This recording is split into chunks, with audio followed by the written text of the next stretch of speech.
All right. Yes, sir. Take us through the process of how, because that's been unique as well. Tell us about where you were and where that fight is now. Okay. Well, I was a delegate. Was going to finish up this term and got my master's in national security, and I live 90 miles from D.C.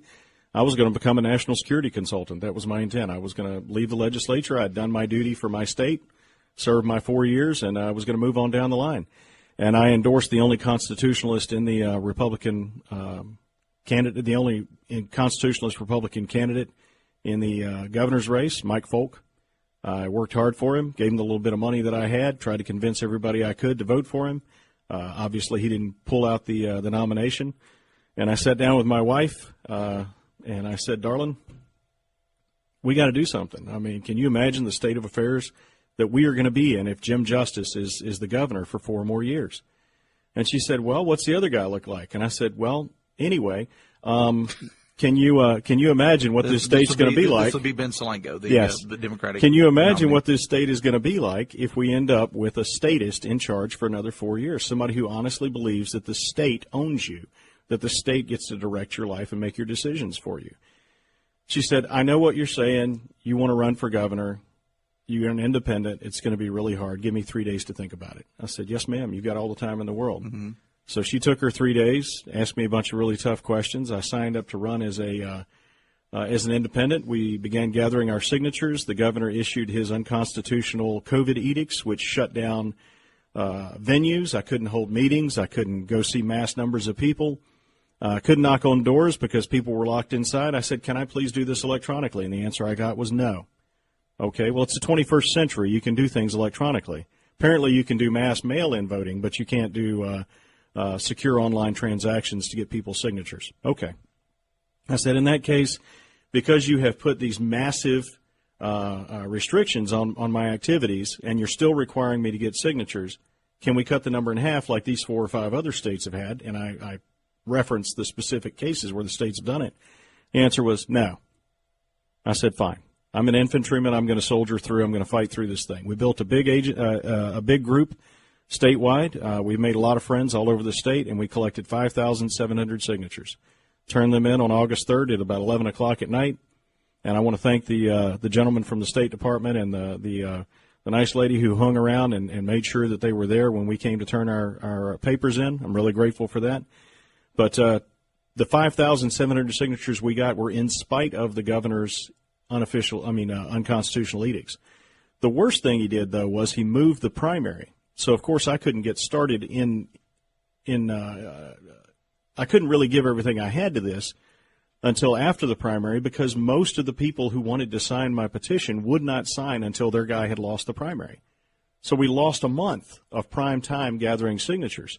So what I finally did was I said, can I just have that month back? Can you push the deadline back a month? And the response I got from the governor's office was, you know, Wilson, the governor can't just willy-nilly change things because it affects things downstream. I said, you mean like willy-nilly changing the date of the primary and how it affected me downstream? And the answer was no. So we did our best. We worked really hard. I traveled all over the state, met people in every holler you can imagine, on every mountaintop you can imagine.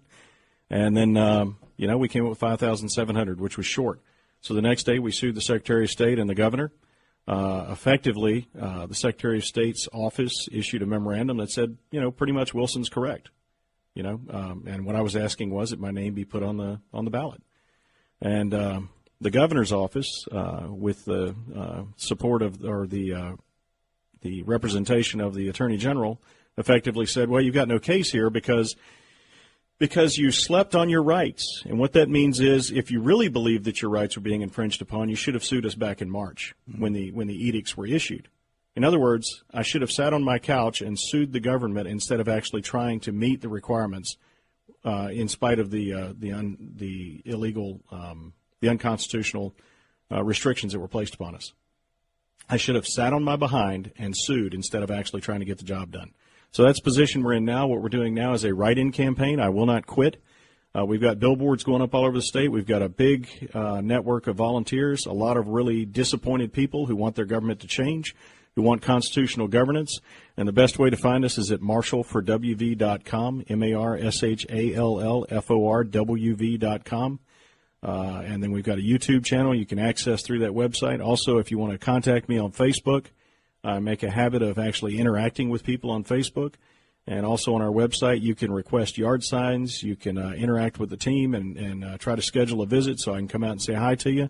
And I'd be grateful for that opportunity. All I care about is reestablishing constitutional governance and ensuring that every single person in this state is allowed the opportunity to speak into their government. Our final, and you've been on the show before, and you do the final 30, so you've already done the final 30 there. So include that. Your thought? I know you talked about it being unconstitutional. Yes, the edicts on the pandemic. Final thing I will get to. What do you think about it is unconstitutional? Oh, well, I mean, that's fairly obvious. First of all, the governor is the chief executive, which means he's the chief of the executive branch, which means that he has directorial authority over one thing and one thing only, and that is the body of the executive branch of the government. That's it, period. He has no authority whatsoever to tell the people of the state to do anything. You know, I've traveled the state, and people always say, well, he's in charge of the state. No, he is in charge of the executive branch of the government. That's all. You know who's in charge of the state? We the people. And the government are the people we hire to manage our affairs for us. That's all it is. Give us your website and contact information again. Thank you, sir. MarshallFordWV.com. MarshallFordWV.com. Wish you the best. It's going to be an uphill battle, but you've had them before. So that's what I do is uphill battles. Thank you, sir. All right, Marshall Wilson.